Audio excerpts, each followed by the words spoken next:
15 लाख आबादी वाली एशिया की सबसे बड़ी झुग्गी बस्ती धारावी में महिलाओं को दशकों से नर्क जैसी जिंदगी जीनी पड़ रही है। अंग्रेजों के शासन में बसी धारावी के बारे में आजादी के बाद भी किसी सरकार ने सुध नहीं ली। हर राजनीतिक पार्टी मुंबई के बीचों बीच बसी धारावी का बड़ा वोट बैंक पाने के लिए बड़े बड़े वादे करती है, लेकिन नतीजों के बाद झुग्गियों में बसे इन लोगों को फिर भुला दिया जाता है। महिलाओं ने बेहद विपरीत हालात में यहाँ कई दशक गुजारे हैं। यहाँ नल से गंदा पानी आता है, हर तरफ गंदगी का अंबार है, लाखों बेटियों की अस्मत से रोजाना खिलवाड़ होता है। धारावी की असल जिंदगी पर देखिए भारत एक्सप्रेस की खास पेशकश, धारावी की बेटियां रोजाना की जंग।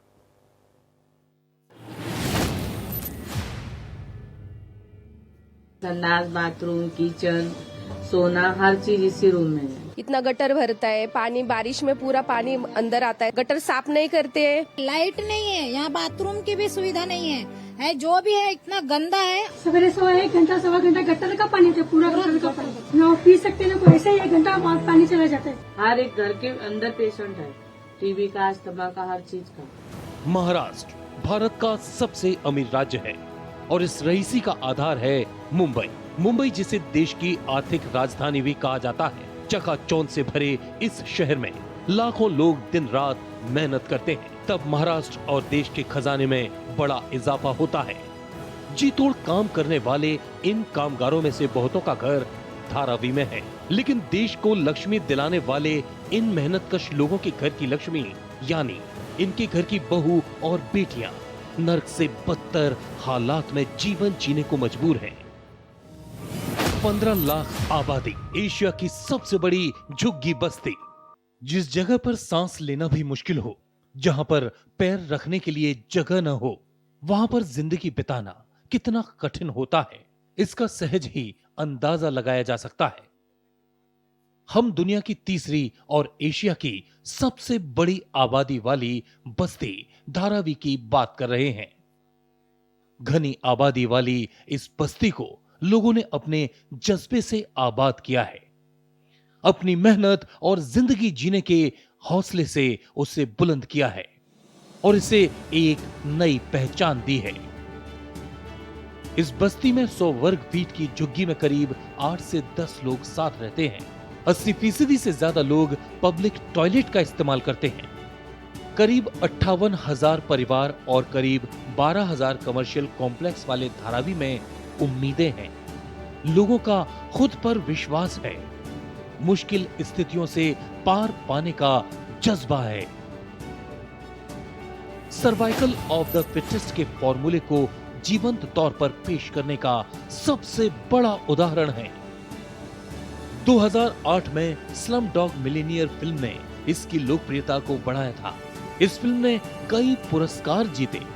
स्लम डॉग मिलियनेयर की सफलता के बाद फिल्म गली बॉय में भी इस इलाके को दिखाया गया। गंदी बस्ती के तौर पर मशहूर धारावी अब लोगों के आकर्षण का केंद्र बन गया है। हालात बदले, स्थितियां बदली, सरकारें बदलती रहीं, लेकिन हर पल हर दिन मुश्किलों का सामना करने वाली धारावी की बेटियां आज भी बुनियादी सुविधाओं के लिए तरस रही हैं। धारावी की बेटियां रोजाना जंग से सामना। धारावी की बेटियां सुबह जागने के साथ मानो किसी युद्ध में उतर जाती हैं। मुश्किलें भी ऐसी कि हर किसी से साझा नहीं की जा सकती। आमतौर पर भारत के एक आम मकान में जितना बड़ा स्नान घर होता है, धारावी में एक पूरा परिवार इस आकार के कमरे में तमाम जरूरी घरेलू सामान के साथ रहता है। धारावी की बेटियां सुबह घर से बाहर जिस सार्वजनिक यानी सरकारी शौचालय का इस्तेमाल करने जाती हैं, वहां इस कदर गंदगी भरी रहती है कि गंभीर बीमारियों का शिकार हो जाना आम बात है। सुबह नल से आने वाला पानी अपने साथ ढेर सारी बदबू और गंदगी को भी समेटे आता है। महिलाओं ने गुजारे कई दशक, हर दिन जीने में कई दर्द। सवेरे सवा 1 घंटा सवा घंटा गटर का पानी था, पूरा गटर का पानी ना पी सकते ना कोई, ऐसे ही 1 घंटा पानी चला जाता है। पब्लिक वॉशरूम की क्या हालत है? महिलाओं के टॉयलेट के उधर तो ध्यान ही नहीं देते। इतना गंदगी है कि एक ऐसा खड़ा रहेगा तो चक्कर आके गिर जाएगा। इस पानी को पीने का मतलब है जान को जोखिम में डालना। महिलाओं को इस जल को पीने योग्य बनाने के लिए पहले गर्म करना पड़ता है, फिर छानकर मटके में भरा जाता है। प्यास बुझाने के अलावा पानी दैनिक जीवन के कई कामों में इस्तेमाल होता है। धारावी की बेटियां इसी गंदे पानी से वो तमाम जरूरतें पूरी करने के लिए मजबूर हैं। नतीजतन बच्चे और बुजुर्गों के जीवन पर संकट बना ही रहता है। लोगों के पास जगह की इतनी ज्यादा कमी है कि छोटे से कमरे के साथ साथ संकरी गली में जहां भी जगह मिले पानी को स्टोर कर लिया जाता है। कपड़ों की धुलाई से लेकर खाना बनाने तक इसी गंदे पानी से धारावी की बेटियां अपनी जरूरतें पूरी करती हैं।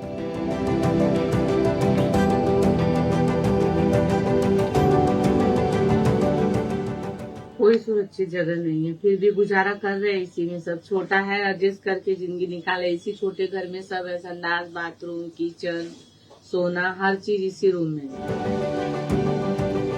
घर से निकलते ही चंद कदम पर नाले और गटर हैं। इनके अंदर भरा कचरा इनकी हालत को खुद बयां कर रहा है। बरसात की 4 बूंदें इन नालों की गंदगी को धारावी के लोगों के घरों के अंदर तक पहुंचा देती है। पहले से संकरी गलियां बारिश के मौसम में कचरे के नाले और दलदल में बदल जाती हैं। महिलाओं समेत स्थानीय निवासी जिम्मेदार अधिकारियों के सामने गुहार लगाते हैं, लेकिन सालों बाद भी हालात ढाक के 3 पात बने हुए हैं। धारावी में जगह की इतनी कमी है कि लोगों की दैनिक जरूरत का आधा सामान गटर के ऊपर रखे गए ढक्कनों पर रखा रहता है, और जब ये गटर बरसात में गंदगी उगलते हैं तो लोगों का सामान भी बह जाता है। घर के लिए जरूरी सामान खरीदने के लिए धारावी की महिलाओं को बाजार जाना पड़ता है, लेकिन एशिया की सबसे बड़ी बस्ती की भीड़ भाड़ वाली गलियों से गुजरना बड़े खतरे से कम नहीं है। सड़क नाम की सहूलियत धारावी में खोजी नहीं मिलती। कच्ची पक्की गलियों के किनारे लाइट का कोई इंतजाम नहीं है। नतीजतन अंधेरा होते ही महिलाओं का यहाँ से निकलना बेहद संकट भरा रहता है। गुजर गई कई सरकार, वादे अनेक, काम नहीं हुआ एक। आप 25 साल से रह रही हैं, क्या कभी यहाँ पर आप लोगों के मुद्दों को उठाया गया? क्या आप लोगों की जो परेशानियां थी उनसे हल करने की कोशिश की गई? मुद्दों को उठाया जाता है, लेकिन उसका परेशानी का हल नहीं निकलता। मुद्दों को उठाया जाता है, मोर्चा चलेगा, इधर मीटिंग करेंगे, ये करेंगे, वो हम करेंगे, ये करेंगे, लेकिन बोलते हैं क्या देने का कुछ नहीं है, आश्वासन देते हैं, काम नहीं होता है। आवारा और अपराधी किस्म के लोग इसी वक्त का इंतजार करते हैं जब रोशनी की गैर मौजूदगी का फायदा उठाकर औरतों को निशाना बनाया जा सके। धारावी में रहकर छोटा मोटा व्यवसाय या नौकरी करने वाली औरतों के लिए तो रोज का एक दिन और ज्यादा चुनौती भरा रहता है। पहले तो उसे परिवार के लिए खाना बनाने समेत तमाम जरूरी काम करने पड़ते हैं, फिर धारावी की खतरनाक गलियों को पार कर काम पर पहुंचना पड़ता है। ये किसी बड़े जोखिम से कम नहीं है। शरणार्थियों से भी बुरे हालात में रह रहे लाखों लोग जब बीमारी का शिकार हो जाते हैं तो इनके इलाज के लिए धारावी में अस्पताल नाम की बुनियादी जरूरत तक नहीं है। ऐसे में मुंबई के बीचों बीच बसी इस विशाल झुग्गी बस्ती की बदहाल हालत पूरे सिस्टम की मौजूदगी पर बड़ा सवालिया निशान खड़ा करती है। कभी कोई इमरजेंसी पड़ता है, रात हो या कैसा हो, हम जाना चाहते हैं तो जा भी नहीं पाते हैं। हमारे सासू माँ को ऐसे ही हुआ था लास्ट टाइम, जाने की रास्ता नहीं मिली। बीमारियां होती हैं लोगों को? बहुत सारा बीमारियां होता है, टीबी होता है, अस्थमा होता है, सब बीमार पड़ पड़ के हर एक घर में पेशेंट सब है, हर एक घर के अंदर पेशेंट है, टीबी का, अस्थमा का, हर चीज का। धारावी में कोई स्कूल नहीं है, कोई बुनियादी सुविधा नहीं है, लिहाजा यहाँ पलने वाले छोटे बच्चे हर दिन बेहद कठिन हालात में दूर दराज के विद्यालयों में पढ़ने जाते हैं। पढ़ाई के साथ इनकी हिफाजत का ध्यान रखना माताओं की सांस अटकाए रखता है।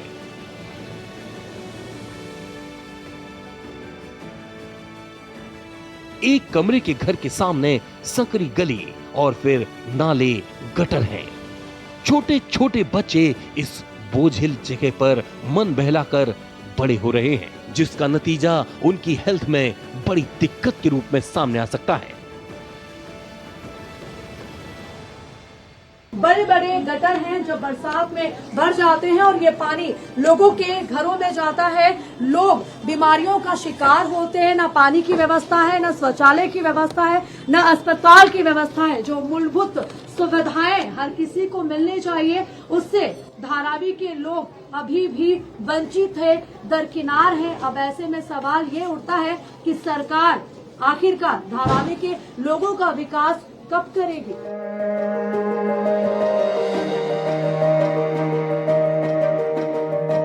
4x4 साइज की एक खोली में जब माता पिता, बेटा, बहू और बच्चों को एक साथ सोना और रहना पड़े तो जीवन की गुणवत्ता और लोगों के मानसिक स्वास्थ्य के स्तर को समझा जा सकता है।